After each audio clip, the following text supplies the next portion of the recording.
अगर आप गुरु बनना चाहते हैं तो आपको ये बोलना पड़ेगा कि मैं जानता हूँ और मैं तुम्हें पढ़ा सकता हूँ।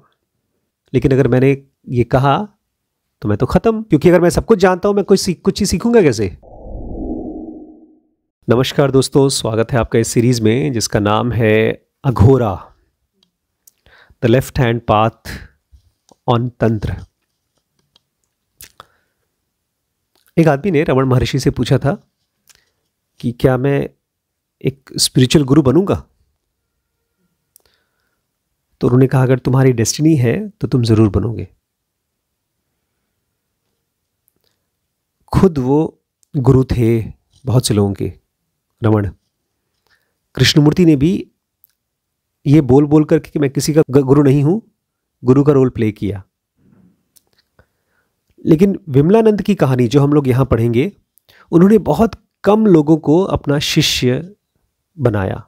वो खुद कहते थे कि मैं किसी का गुरु नहीं हूं। इसके पीछे रीजन है, जब लोग आपके पास आते हैं और गुरु कहते हैं, ज्ञान नहीं चाहते ज्यादातर लोग, वो आपसे काम चाहते हैं, आपसे फेवर चाहते हैं, खासतौर से सुपर नेचुरल फेवर्स। ये कहानी है अघोरी विमलानंद की। अघोरी कौन होता है?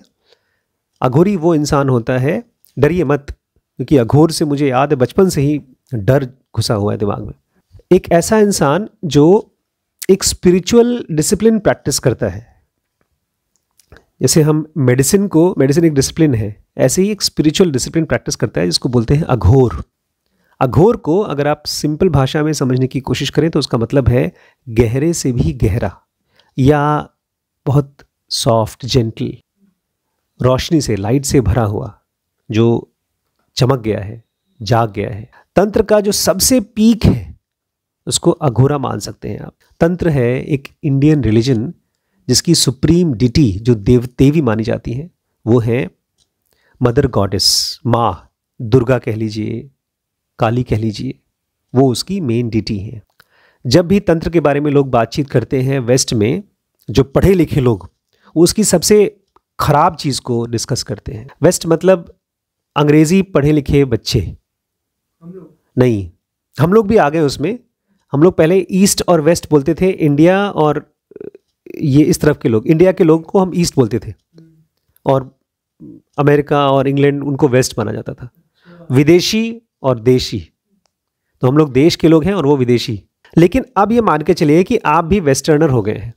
आप सारी इंग्लिश फिल्में देखते हैं, इंग्लिश में बातें करते हैं। अगर मैं हिंदी की एक किताब दे दूँ, आप पढ़ने में मुश्किल हो जाएगी आपको, और संस्कृत का तो राम राम। जो तंत्र का मोस्ट वल्गर फॉर्म है, हमारे वेस्टर्न लोग इसको ऐसे ही देखते हैं। मतलब हम लोग, ज़्यादातर लोग, ये खास तौर से किसको टारगेट किया जा रहा है? Sex to super consciousness. बोले वहाँ बहुत से बदतमीज लोग थे जो सेक्स टू सुपर कॉन्शियसनेस बोलते हैं कि सेक्स ही सुपर कॉन्शियसनेस है, या सेक्स के जरिए हम सुपर कॉन्शियसनेस में पहुंच सकते हैं। नाम नहीं ले रहे हैं, पूरी किताब में कभी किसी गुरु का नाम नहीं लिया गया है, लेकिन इशारे दिए गए हैं कि sex is only one and very sensitive part of तंत्र, और सुपर कॉन्शियसनेस कोई एकदम अलग ही चीज़ है। लेकिन आप देखेंगे अभी हम लोग भी इस यात्रा में जब आप आगे चलेंगे और अपने माइंड को ऑब्जर्व करेंगे और बेहोश हो जाएंगे, तो हम लोग घुसेंगे बेवकूफ़ियों में और हमको लगेगा हम स्पिरिचुअल हो रहे हैं। तंत्र में सेक्स बहुत इंपॉर्टेंट है, क्योंकि इसमें हम लोग कॉस्मिक सेक्सुअल यूनियन करते हैं। किसका? यूनिवर्सल ड्युअलिटीज का। इस ब्रह्मांड में ड्युअलिटीज हैं, हम सब अलग अलग हैं, दुनिया अलग है, हम अलग हैं, और सबसे इंपॉर्टेंट हमारे भगवान हमसे अलग है। तो उसको और इसको वन किया जाता है। अभी तो बच्चे छोटे हैं, आप लोग तो कभी सेक्स में गए नहीं। सेक्स बड़ा इंजॉयबल है अगर दोनों लोगों को की अग्रीमेंट हो। यहाँ पर भी गॉड तो चाहते हैं कि हमारे साथ वन हो जाए, लेकिन हम नहीं चाहते। हम कहीं ना कहीं अलग अपने आप को बचा के रखना चाहते हैं। तो तंत्र के हिसाब से ये एक ऐसा यूनियन है जहाँ पर भगवान और भक्त, लाइफ एंड बॉडी दोनों वन हो जाए। तंत्र का एम है लया। जो भी सीकर है वो लय हो जाए। लय सुना है पहले? लीन, हाँ, हाँ, एक सीकर है वो अनडिफरेंशिएटेड एग्जिस्टेंस में लीन हो जाए। ये जो एग्जिस्टेंस है उसमें हम डिफरेंशिएट हो गए हैं, अलग हो गए हैं, तो हम इसके साथ ऐसे हो जाएं जैसे बूंद सागर के साथ एक हो जाए।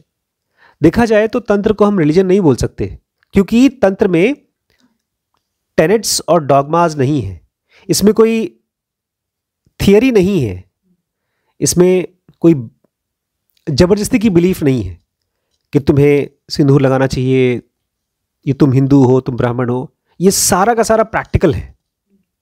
इसमें केवल मेथड्स दिए गए हैं जिसके जरिए आप अपने आप को लीन कर सकते हैं, लया हो सकते हैं।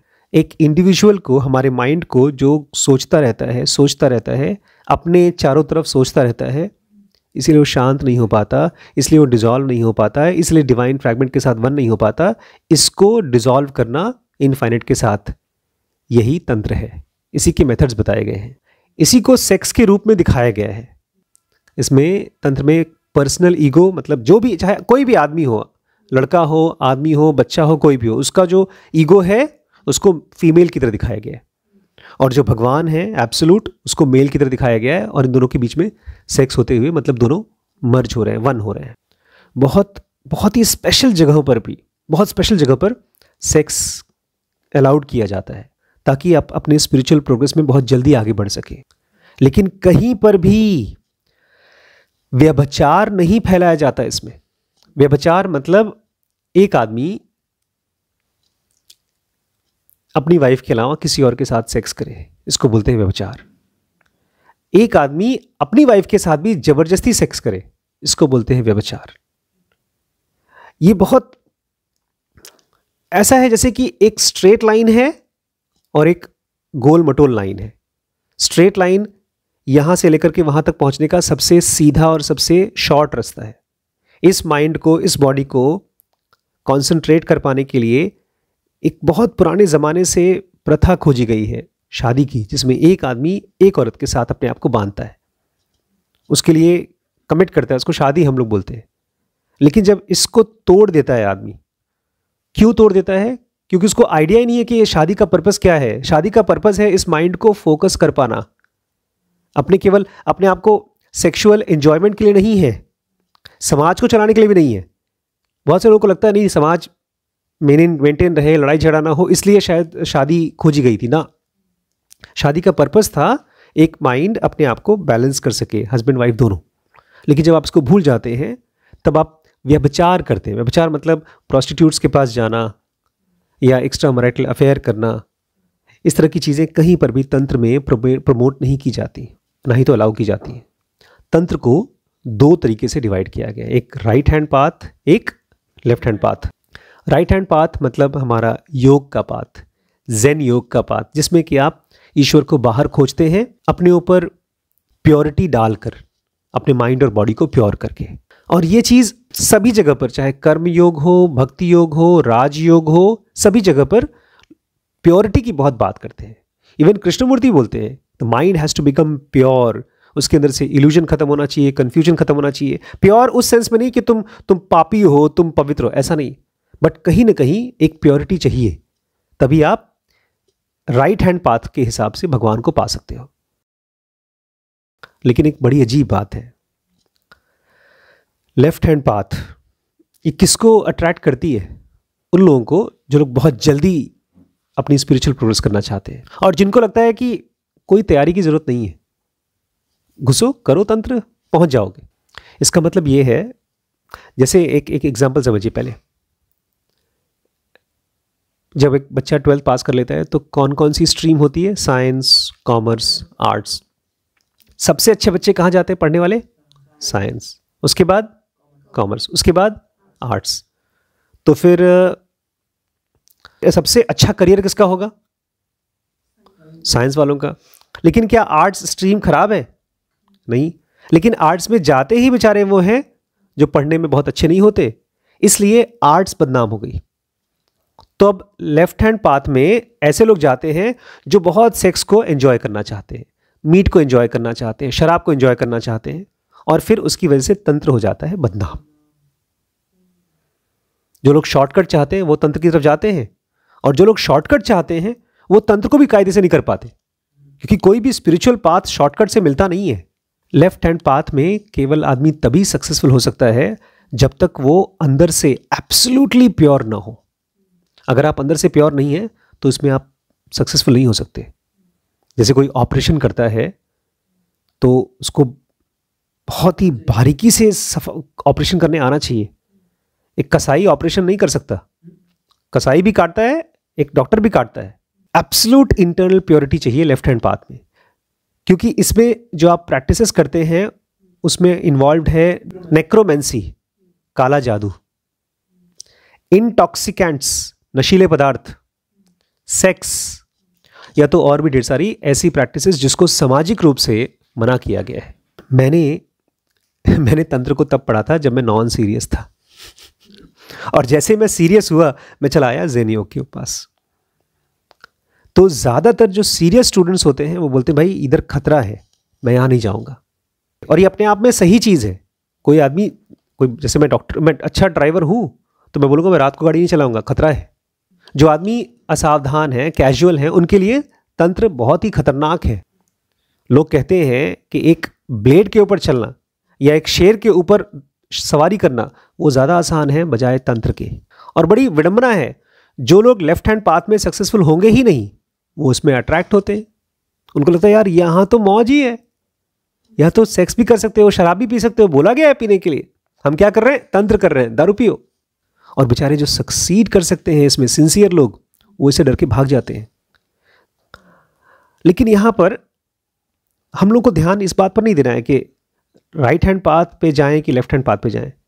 हमको फोकस इस पे करना है कि हम कितने सिंसियर हैं, क्योंकि जो लोग भी जिस रास्ते पर भी चल के आगे पहुंचते हैं वो लोग सिंसियरिटी की वजह से पहुंचते हैं।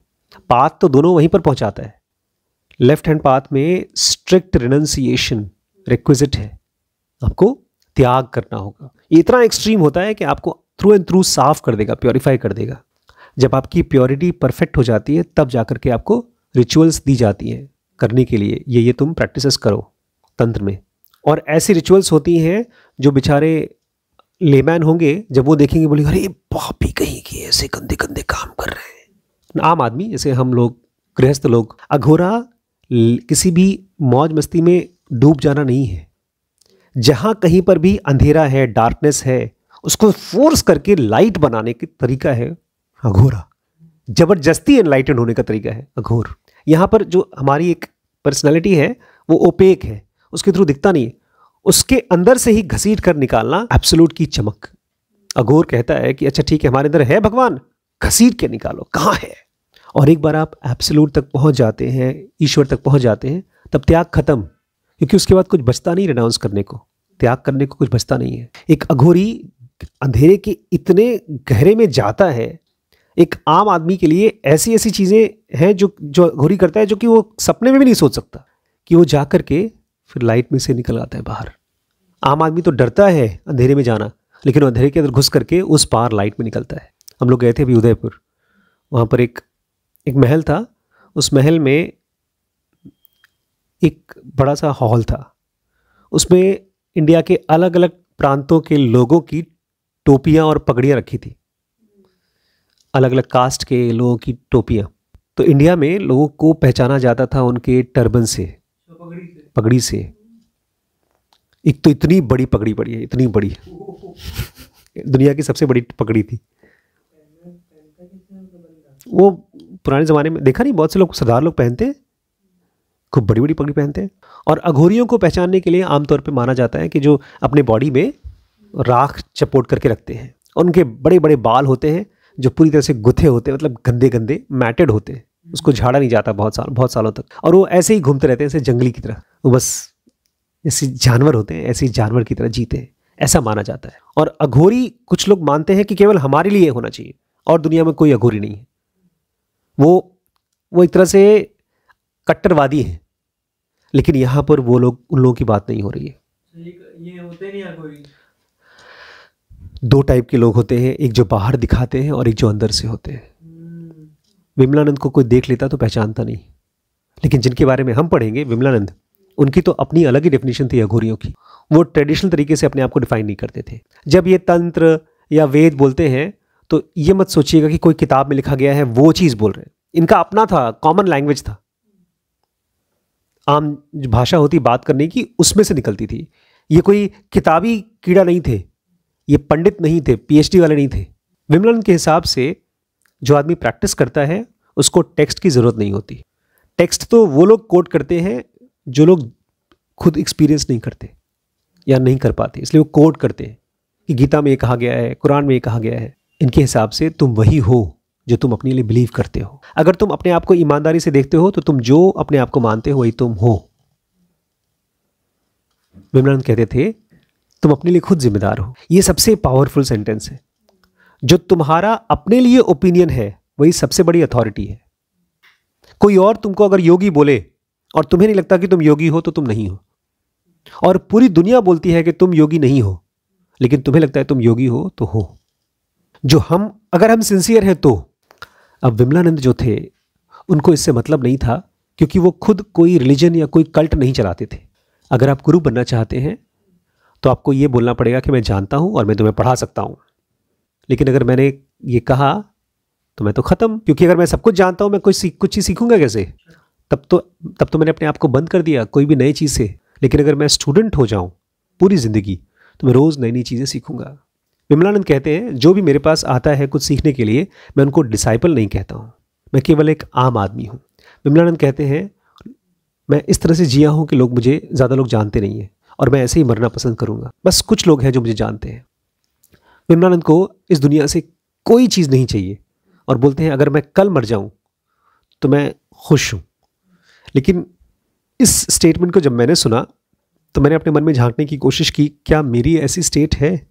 अगर मैं कल मेरी मौत हो तो मेरे थॉट में क्या चीज़ें आएंगी कि मुझे क्या चाहिए, क्या क्या बचे हुए काम है जो मुझे पूरे करने हैं। विमलानंद कहते हैं मैंने तो अपनी ज़िंदगी पूरी जी है, मैंने बहुत कर लिया, जो मुझे करना था सब कर लिया। विमलानंद का ना आप देखेंगे एक अजीब और गरीब बहुत इंटीमेट रिलेशनशिप है नेचर के साथ, और बहुत बार तो नेचर इंसान का रूप लेकर आई है इनके पास इनको हेल्प करने के लिए। और मैं पर्सनली मुझे भी ऐसा लगता है कि नेचर ने मेरे साथ बहुत दिल खोल करके हेल्प किया है।